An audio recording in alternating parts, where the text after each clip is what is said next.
how do you coach people when it comes to being able to clarify that worldview versus that God view for you as an individual or for a coach? I think that whenever you're seeking to get clarity, solve a solution, solve a problem, you have to find the root, right? So I'm going to start with the root, and it goes way, way back, like bloodline. It starts with our subconscious mind, whatever our programming is. Right. And so we have to be intentional on the thoughts we choose to accept and reject. So how do we create new thoughts into our brain? People who don't understand the subconscious and the conscious mind connecting to the body, how do we add and ingrain new subconscious thoughts into our body? Hello, welcome back to Great Minds Meet. Today I have a wonderful host and guest with me who has been doing tremendous things in the market and in the community. I have Miss Precious Azurée with me. So Miss Precious is not just a clarity coach and a business and life expert, but she also has been an author of books. She has taught millions of kids and individuals around the world who follow and connect with her online as well as in person in Houston with how to become clear and how to have a clear vision for where they want to head in life, right? So we're going to talk about business today. We're going to talk about the lifestyle of how she grew up and how she became the woman she is today, and then we'll go from there. Miss Precious, welcome to Great Minds Meet. Awesome. Thank you so much for the invitation. I'm so grateful to be here. You're very welcome. So one of the questions I had for you when we started was, what gave you the vision to say, I need to have clarity? Clarity is one of the things that I'm missing in my life.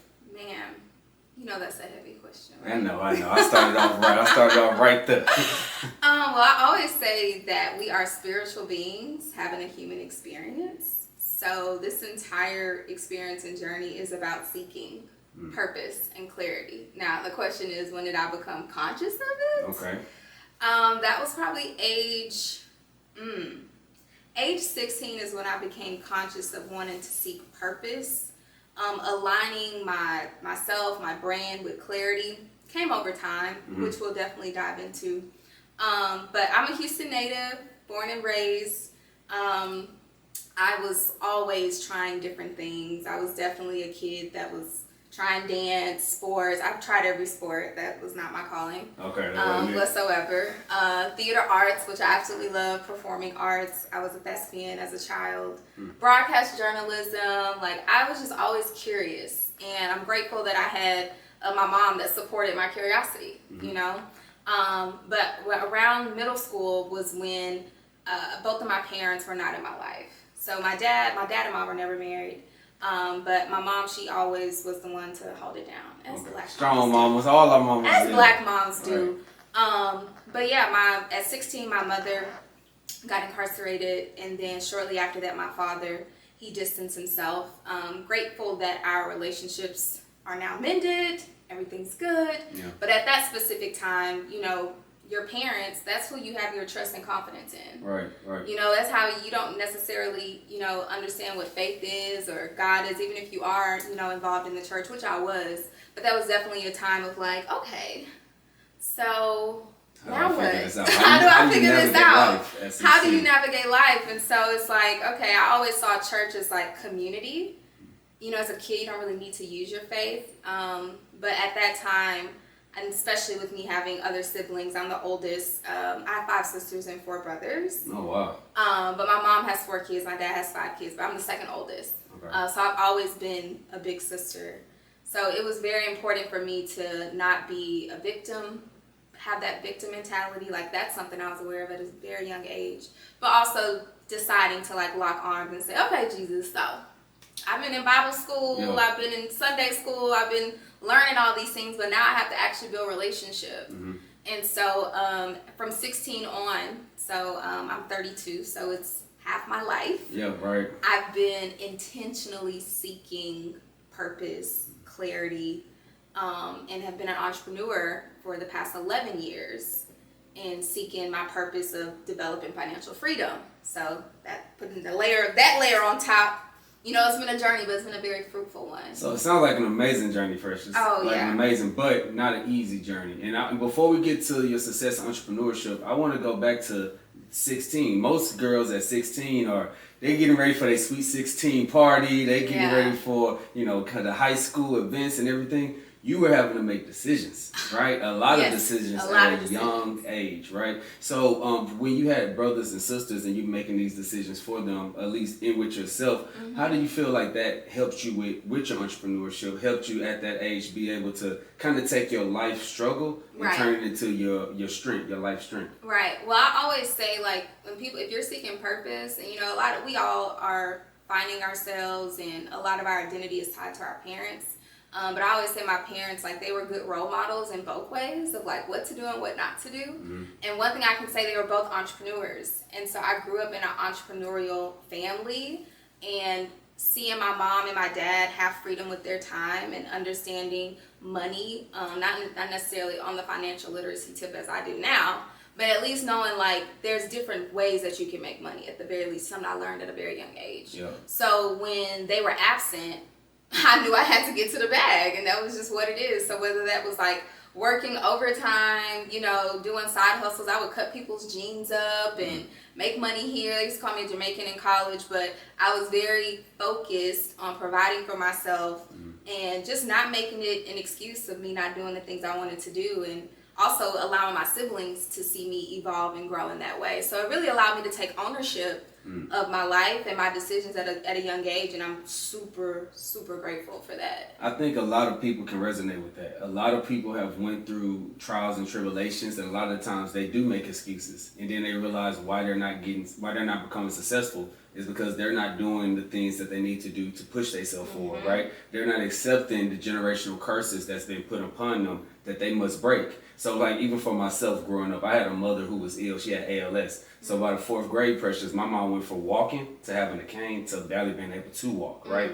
And so for me, I was in middle school like you. They called me I was the blue lunch kid because I had a lunch kit. It was blue, and I sold all my candy out of it. I sold candy too. Hey, I got in trouble at Hunters Glen Middle School. I'm gonna be honest. I got in trouble. They called me to the principal office because I had 2 people selling candy for me, and one girl went home and her mom was like, "Why you got money?" Martel gave it to me. I was like, "Man, I'm running an operation over here." Not you having a team. See, I was doing a solo operation, so you was already skilled. I had the backpack and everything, coming back on the bike and all that. You know what I'm saying? The busman too. Shout out to my busman. He used to buy us Frenchies, Popeyes actually. He used to buy us some Popeyes out, break them off, give us some free candy. We had a little. Yeah, we used to sell Cool Cups. Now that's something my grandma let us do. We used to make the Cool Cups. Cool Cup lady. We love the Cool Cup lady. I mean, everybody had their side hustles. I don't know. I mean, of course, we're doing the digital side hustles now. Yeah. But I loved those times of just being able to be creative, make profit, just understand the basics of business, because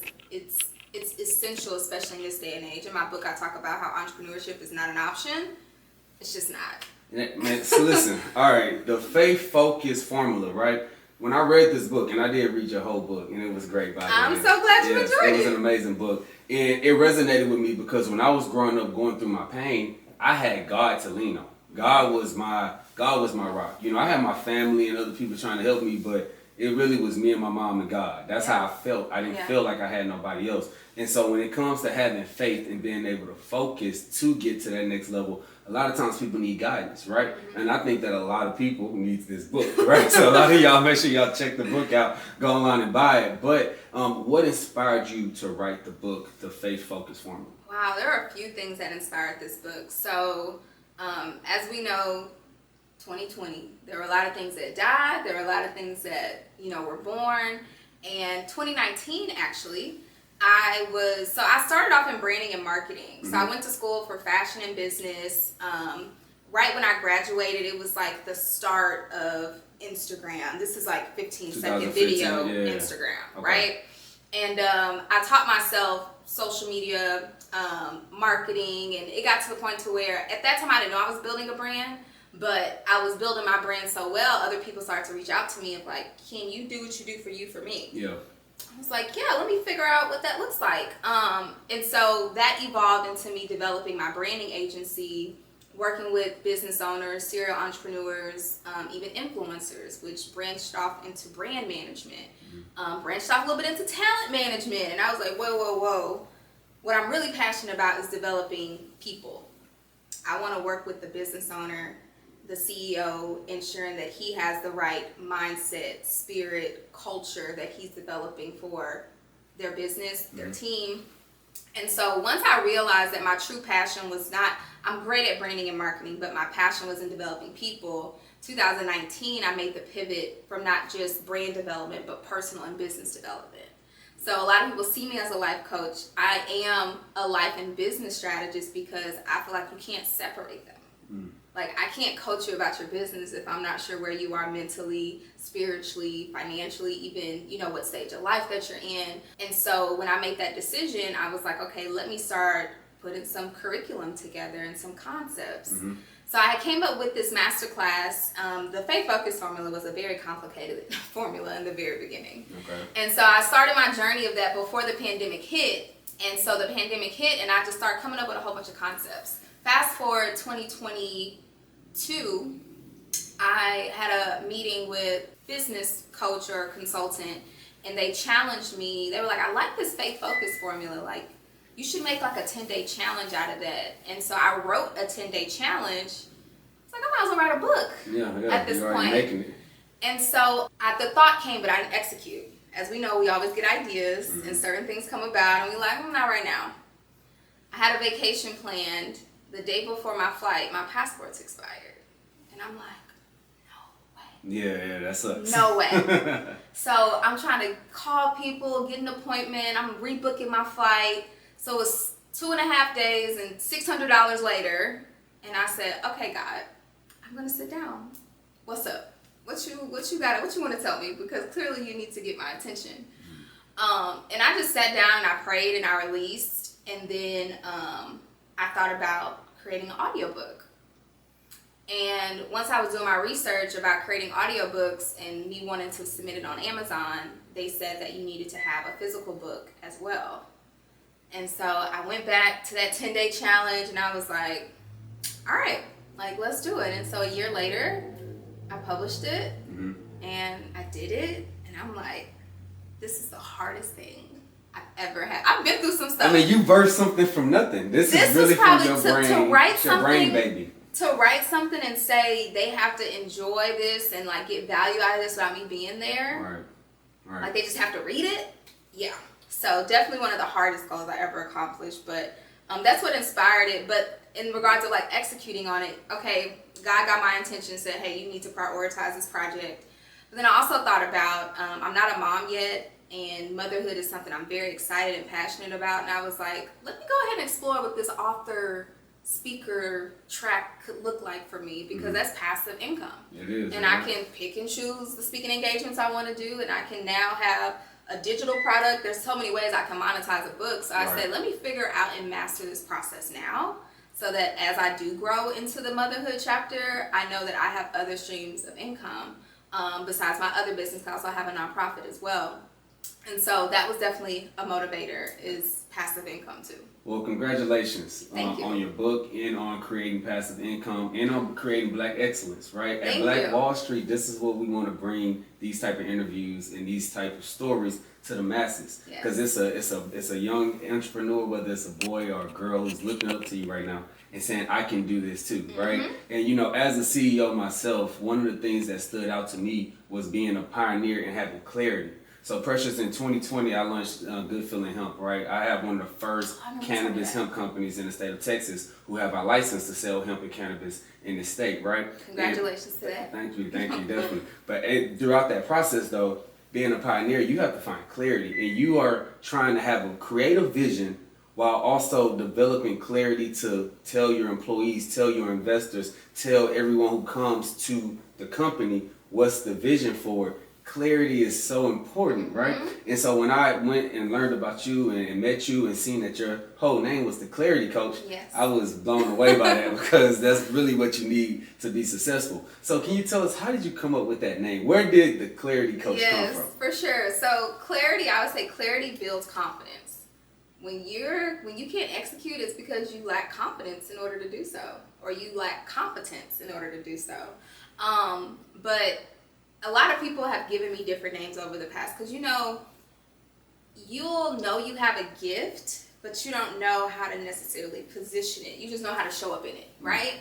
And so I got a business coach. She was a mastermind coach, and I've been working with her for a couple years. And I was really trying to, because once again, I didn't want to be labeled as a life coach.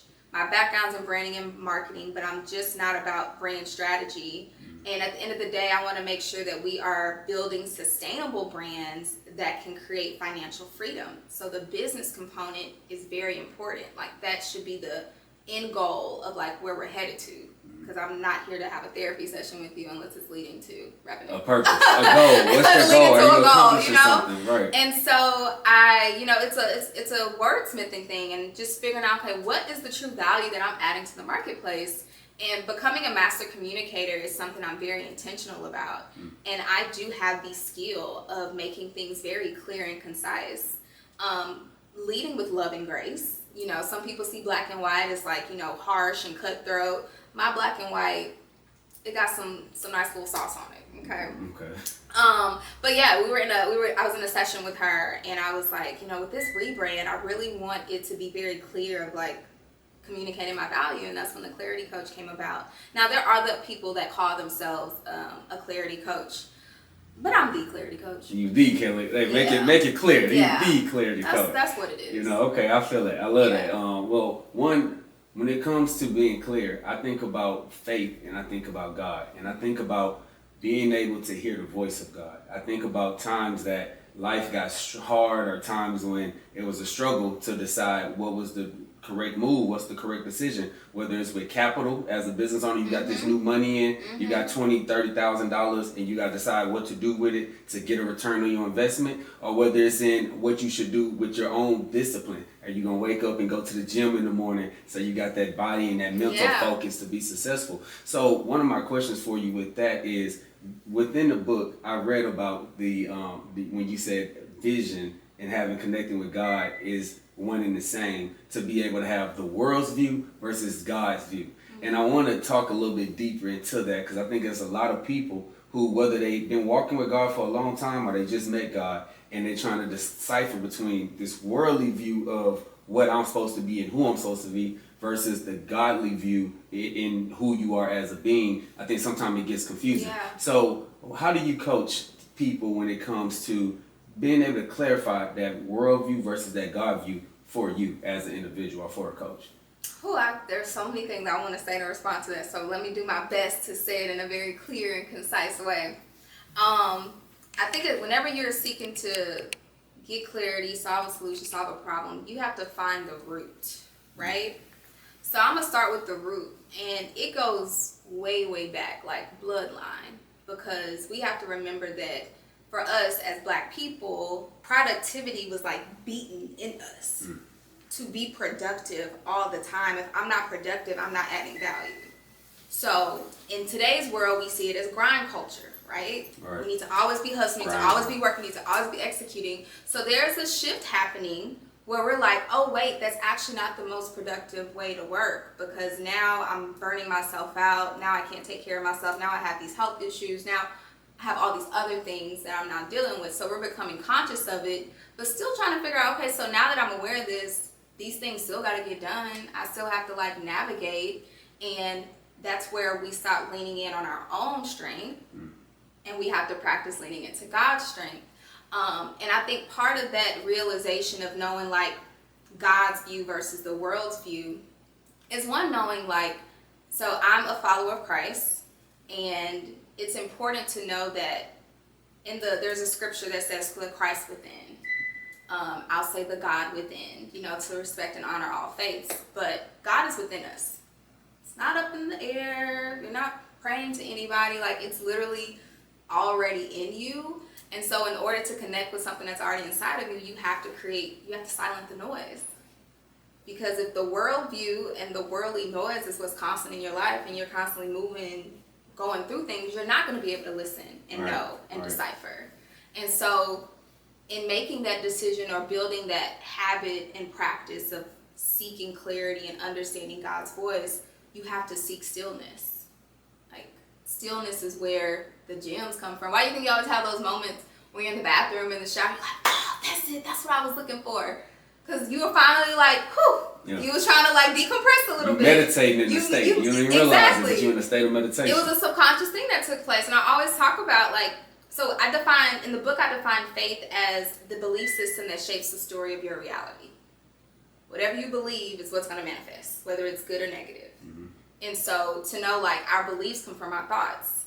And our thoughts, like, it starts with our subconscious mind, whatever our programming is. Right. And so we have to be intentional on the thoughts we choose to accept and reject. So how do we create new thoughts into our brain? People who don't understand the subconscious and the conscious mind connecting to the body, how do we add and ingrain new subconscious thoughts into our body?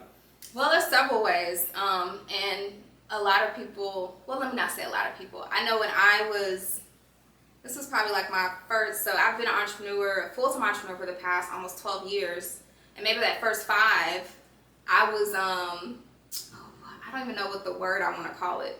I was looked at differently for some of the practices that I was doing to train my subconscious mind. Whether that was the audiobooks, mm-hmm. whether that was affirmations, listening to affirmations, but also saying affirmations.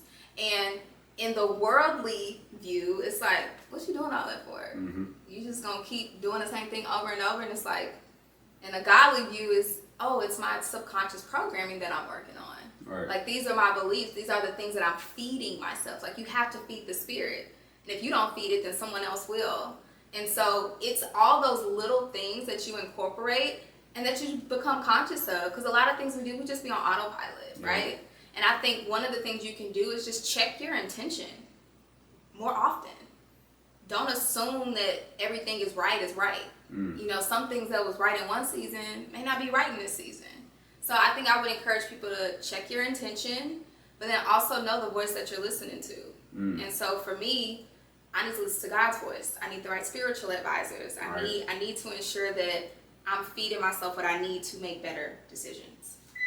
To make better decisions by knowing the voice you're listening to, I think is a very, very powerful statement, and it's an amazing advice, right? Because a lot of people in our culture are hypnotized by the culture, mm-hmm. right? I remember I was watching a Boosie interview, and Lil Boosie said, people are hypnotized in hatred. He was like, they hypnotized to hate you as they watching you do different things, they watching you win, and they thinking, why not me? So they end up envying you, and then envy turns into hate. But a lot of times our culture is hypnotized into misogynistic behavior, hypnotized into being a hot girl too much, right? It's cool to have a little bit of fun, but people they're not having hot girl summers Precious, they having hot girl lives. You know what I'm saying? And they're at home like, yo, what's going on? Because then they coming home to themselves. So a lot of us are hypnotized negatively by the culture. So diving into videos and affirmations kind of help connect you back into the path of God. Yeah. You get hypnotized back to God's voice. Either you gonna hypnotize yourself or the world gonna hypnotize you. Exactly. Which one you want to do? You know what I mean? It's like which one? I want to control my programming, and also like controlling your mind. So you also have to control your time too. Mm. Right? Okay. Those two things are connected. Yeah. A lot of people may say, you know, I'm disorganized, I'm not good with my time, I'm not good with time management. It starts with mind management. The more you can organize your thoughts, the better you can actually execute and utilize your time. Mm. Like, I use my calendar literally for everything. And for me, my calendar shows what I'm being intentional about. I'm looking at it like, I got different colors. I'm like, okay, yellow is my personal time. Okay, cool. If I see green, that's my coaching business. I'm like, okay, cool. I'm able to visually see where my time is going because I have so much going on. There's no way I can keep it all in my head. Yeah, you need to see it. You need to be able to see it. I agree. And, you know, some people may say, I don't want to be on a schedule all the time. Well, I'm on a schedule that I created. All right. I designed it. If not, I'm gonna have other people running my time. Most people want to be told what to do. Everybody want to be the boss until you got to be the boss of yourself. Right. You want to boss everybody else around, but don't want to hold yourself accountable. Exactly. And I always say too, like, you can't, some people may say like, oh, I have free time, which I think we do. We all do have free time, but it's about how you want to intentionally spend the free time. Mm-hmm. And if you are one of the people that's like, I'll go with the flow, wherever we going tonight, I'm open to doing X, Y, Z. If you just following what other people doing, you're not really in control of your time, your energy. You're just following along to what the world says or like what's popping or what culture says we should be doing. Yeah. Versus like, no, I actually do want to start my day doing yoga. I actually don't want to take meetings after 2 p.m. I actually, I'm designing my life the way I want. So if it looks like I'm a robot or I'm on a schedule, then that's fine because I designed it. Yeah. You know what the problem is for everybody else, Precious? They don't make goals for other areas in their life. Most people don't make goals at all. But then if they do make goals, they only make business goals and money goals. They don't make leisure goals. They don't make activity goals. They don't make other goals for their life. So when they look up and they wonder like, why whenever I am free, I don't know what to do because I'm always so busy, because you didn't make a goal for it. Right. And if you make a goal, attention flows with your thinking, your thoughts, and your goals go. So that attention is going to flow to whatever you make a goal towards, if it's a big goal. Now, that's one thing I loved about your book. Talk to us a little bit about what type of goals actually get accomplished. My goodness. So you have outcome-oriented goals and process-oriented goals. I'm sure for the goals that you set for 2024, they may be very outcome-oriented. This is the result that I'm seeking. But what's the process to get there? Right? It's important to know the process that it takes. Do the initial research, ask someone that's done it already. Because one, I really don't believe we should be having so many goals. If one thing not supporting the other thing, now I'm spread it across so many different things. Right. You know? So you have your high level goal, your mid level, your low level, but they're all prioritized to the higher goal. There's been times where I've done this exercise with clients and we wrote down all their goals, asked them what would build momentum in their life right now, and was able to eliminate and prioritize to where, okay, now all these things can fit that bigger priority that you're really focused on versus saying, I got all these things happening, you know? And so, once again, that takes time to pause, reflect, not be in execution mode. But, you know, it's a matter of living a life of grace. Because when you feel like you should know the answer, you just want to execute and get to the result. It's like, okay, you confident, you got the determination, you got the resources, the network, but what if you just pause for a little bit to see if this is the most strategic way to go about it? Maybe you don't have to exert as much energy as you think. Right. And that's where wisdom comes in. Like a lot of people, once you get a little older, you have more experiences, you start to have wisdom over yourself. But that's only if you self-reflect. I think the problem is, I know people who are 40, 50, 60, right, even, and they haven't self-reflected enough because they've tried to give to everybody else, Precious, where they're pouring out of their cup to everybody. And they got a big heart, but at the end of the day, they now have no water in their cup, or there's very little water in their cup. So how can you actually have wisdom to even reflect on what you've been through? Because you worry too much about, you know, even adult kids. I want to talk about this. There's a lot of older parents who have kids who are adults, and they keep worrying about their kids so much where they are not progressing, you know, and it's never too late to progress and get clarity and take yourself to the next level. But, you know, it is going to take something that you talk about in your book, one of your chapters, which is grit. You got to get gritty to be able to get to the real goals, because it's going to be things you don't want to do that you must push forward to do. So talk to us a little bit about the importance of having grit, and what is grit? What is grit? So grit is your passion and perseverance to do a thing. You got to have both in order to be gritty. You could be passionate about something. Like, I'm passionate about fashion, style, like I love it. But am I perseverant to build a fashion brand and have no, I'm not. I don't want to deal with any of that. But and I make the decision. I say, you know what? The world's gonna be my runway. I'm gonna just dress fly, be cute, and be able to have that sense of fulfillment for that passion. I don't have to make a business out of it because I don't have the perseverance to do so. To do that, that's not. And you may be perseverant to get something done, but then along the journey you realize I'm not really passionate about this. I finally did this, but it's not giving me that feeling that I thought, because we didn't have the two to exist in the first place. And so passion and perseverance is what's going to allow you to stay consistent for the long term. A lot of times, you know, we want those instant gratification. We want to get those results right now, but grit is important when you're seeking sustainability, because good things take time to build. And if you don't have that passion to keep you going, it's not going to be sustainable. Look, I'm curious. Can you tell me about a time when in your entrepreneur journey, you kind of wanted to, I don't want to say give up, but almost, like you wanted to say, man, bump all this, I can go get a regular job, or this is too much. And you had to show that grit to keep pushing forward. Yeah. And what was it like on the other end of that mountain when you kept pushing forward? Yeah, so many to refer to. I can say every year of entrepreneurship was like, am I doing the right thing? Do I need to apply for a job? But I can say probably, so 2017 was when I started my branding agency. 2019 was like the height of the Black Lives Matter movement. Mm-hmm. And, you know, everyone, we're just seeing I think that's when I developed this like crazy empathy for Black men.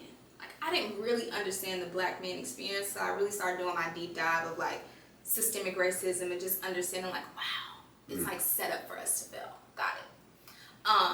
And so there was this Black woman in Austin that was starting a nonprofit leading with data. Like, beyond the protesting, like, we need data in order to like hold people accountable. Yeah.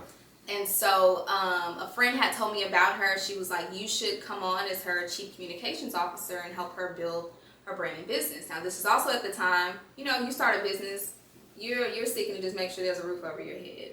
And I was considering, like, is this the thing I should be doing? But in the midst of the Black Lives Matter movement and just wanted to do something beyond social media, I said, you know what, I'm going to volunteer and help build this organization, the brand and the marketing and everything else. And so I made that decision, and my dad, he was like, wait, you're driving all the way to Austin to a volunteer role? You just started a whole nother business? I said, look, something is calling me to do this, so I'm going to do it. I don't know, but I'm going to just trust it. And within a year, I was written in the bylaws as a co-founder. I helped build the brand, digital presence, and everything. And then the following year, the main founder and president, she asked me to be her VP. And so we've been rocking for the past 7 years. And our nonprofit, I mean, we're a $1.5 million nonprofit. I have 48 people on my staff, 7 full-timers, people across Texas, Florida, Georgia. We're in research, we're in technology, like, we're doing some amazing things, and I'm leading a phenomenal Black female-led organization.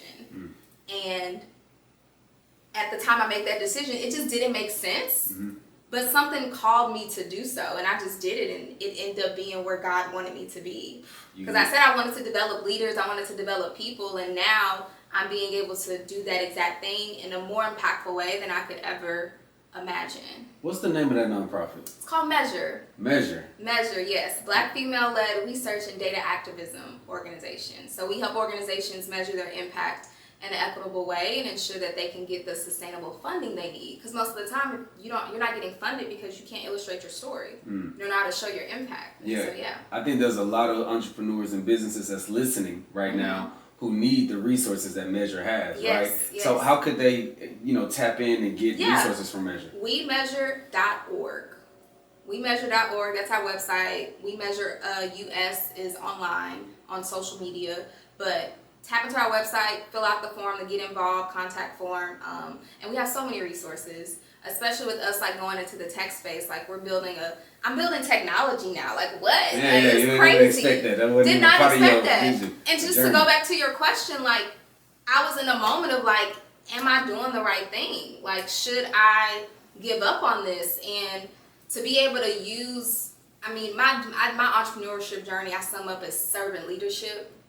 And I feel like when you don't know what you should do, just serve in as many ways as possible. Not like, overextending yourself, but find ways to add value and learn and figure out, okay, this is something I can consistently do and be able to monetize. I agree. Especially everyone who is like between the ages of like 16 to like 30. Yes. At that age, this is the perfect age to serve and learn different skill sets, because you have to be skillful as an entrepreneur. You said come on when now. I tell you, if you don't have the skill, when people out with Gen Z, everyone expected to get paid. They're like, well, what's the pay? What's the compensation? What you gonna do? What do you know how to do? Yeah, exactly. And it's the skill set. You hit it right on the money. Like, you have to have experience and skill set in order to add value. Yeah. And it's as a business owner, employees are costly. Like, I'm making a large investment into you. It's important that I know I'm going to get a return on that. And so I think it's important, because even for me, when people are like, wait, you're only 32 and you've done, that's because I wasn't scared to serve. Right. Like, if I knew there was a gap or a problem I could solve, I showed up and did that. And what I got in return was the confirmation that, like, I'm capable of doing these certain things. But then over time, it ends up being this compounding effect of, like, now I've built credibility.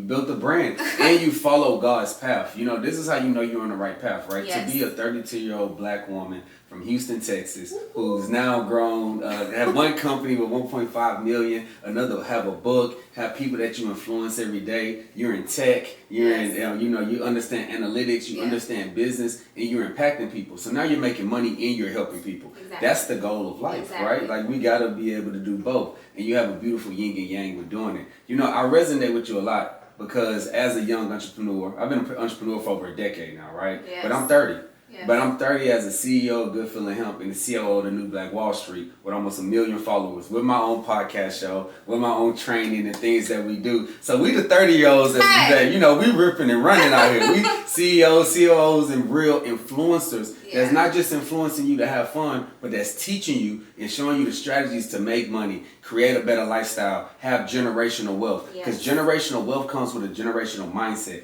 We must teach the youth and teach our next people how to become different, right? Or how to change those generational curses that we were talking about earlier. So I'm so proud of you. I'm extremely proud of you and the things that you're doing. And I want you to continue to grow. Within this book, at the end of the book, I love the last chapter. And I love the last chapter so much. And the reason why is because the last chapter was about distractions, right? And a lot of people don't understand that to really take things to the next level, you're going to be distracted. And you're not just going to be distracted by social media and by life. You're going to be distracted by the people you love. It may be your husband, your wife, your parents, your kids. You're going to be distracted. But being able to deal with those distractions, a lot of people don't have an answer for that at all, Precious. So can you tell us a little bit about that chapter, distractions, and what most of your readers who've been buying this book, and make sure y'all go buy the book. Yes, faithfocusformula.com. There you go. Make sure y'all go purchase the book and support. But what if a lot of people told you they've got back out of that chapter? So I think the biggest thing was me being honest and saying, like, you can't eliminate distractions. So you have to prepare for them. A lot of our distractions, if you sit down and think about it, they're consistent. It'd be the same thing. So it's like, what strategy or boundary are you putting in place so that these things don't distract you and take you off track? And we can blame other people, but our biggest distraction is ourselves. We be in our head, thinking one thing, moving too fast, making assumptions. Now we can't focus and make decisions and like execute in the way that we want to. And so my biggest advice when it comes to distractions is just take the time, write it down, and prepare for them. A simple thing. I had, everybody had their season when they ain't had no car. This season that I'm speaking to, I had a car. But I had a sibling that was in a season where they didn't have a car. And I was like, hey, been here, done that, I'm here to support. But then it got to the point to where I was realizing there was this, I was consistently off because I was getting all these last minute requests for ride. I said, hey, on Sundays, I need you to plan your week out just like I do. And you let me know what days you need to be picked up, dropped off, and we can coordinate ahead of time. Because I'm actually not available at your disposal. Yeah, at your call. You know, so it's like, it's having, deciding and making aware of like, okay, this doesn't work for me, or this is crossing a boundary for me. But I think the other piece of why people allow distractions to continue is because they don't want to have a conversation. You know, it's like, dang, like, I don't want to hurt their feelings, or I may come off a certain way. I don't want it to seem like I'm not supporting them. And that's actually something I'm working on is it's not necessarily a book, but resources to help people communicate things better. Because that'd be the biggest thing. It's like, one, how you communicate with yourself, which if you see your identity aligned with God, then we're all prosperous, we're all abundant. Like, now you can get off this like lack mindset or poverty mindset, because we're all rooted in abundance. But it's like aligning your identity and like knowing who you are and being able to make decisions out of that, versus feeling lesser than or feeling unequipped to be able to say the things you need to say. But that's a big piece of it, is being able to identify it and then have a conversation. Have a conversation. You gotta talk. Yeah. You gotta communicate. Yes, you have to, and even with yourself. Yes. Like I think what helped me with that portion of distractions and having a conversation with myself, because I'm also very private. Yeah. I don't really like to let my family in. I don't like to let people in because I feel like it's big problems that I'm gonna solve. Right? I'm just used to solving problems. But when I started writing, writing down for me became like my therapy to myself, right? And I remember I used to look a journal. What I look like having a journal? You know, I played football, college ball. Like, man, you know, a journal. We out here balling. Yeah. But as a grown man, and as not being a little boy and having that younger mindset, but growing up and becoming an entrepreneur and a man, I realized I need to talk to somebody. And even if I don't talk to an actual person, right, which I did end up going to therapy. One of the best decisions I made at 28 years old, and that was an amazing experience for me. But more than anything, writing to myself and just looking at my feelings and reading it back, I said, wow, I didn't grow up learning how to process my feelings, Precious. That's not that was a journey. We got stuff to do. That was a journey. You know what I mean? It was always something to do. So for me, it's been a great step to write and communicate to help me even understand what my feelings may be or how I feel about something and reflecting. The other thing I want to touch on, and I'm curious to know if you do this as well, meditation.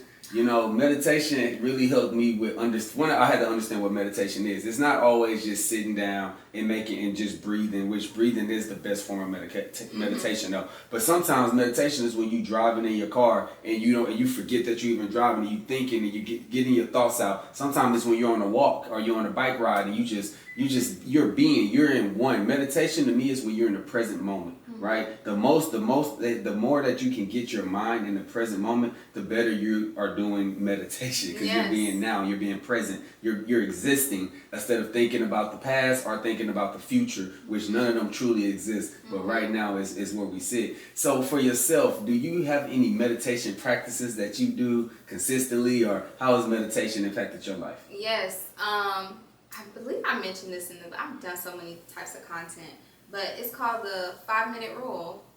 Like, literally, set a 5-minute timer and focus on your breathing. You're going to be like, this is the longest 5 minutes ever.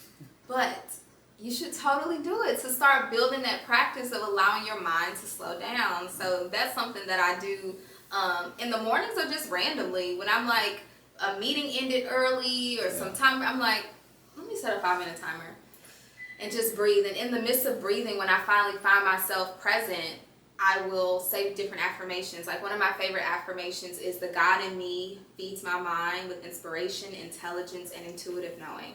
I am wisdom. I am understanding. We can say that again. The God in me feeds my mind with inspiration, intelligence, and intuitive knowing. I am wisdom. I am understanding. Just think about 5 minutes of just doing that. And imagine looking in the mirror and saying that to yourself, being able to look at yourself in your eyes and say and speak life into yourself. Yes. A lot of times people don't do that, and we don't realize that our subconscious mind has made us hate certain things about us. You'll hate something about yourself that everybody else like. Yeah. You know, some people I got a big nose. Like, you got a cute nose. Somebody be like, oh, my ear's too big. Like, I love your ears. Yeah. It's a little bitty things, but it doesn't matter because it's what you think. So you have to change within yourself those affirmations. So I love that. That was a beautiful affirmation, by the way. Thank you. And I continue from reading books to listening to podcasts. I'll get inspired and I'm like, ooh, that's good. Write that one down. Yeah.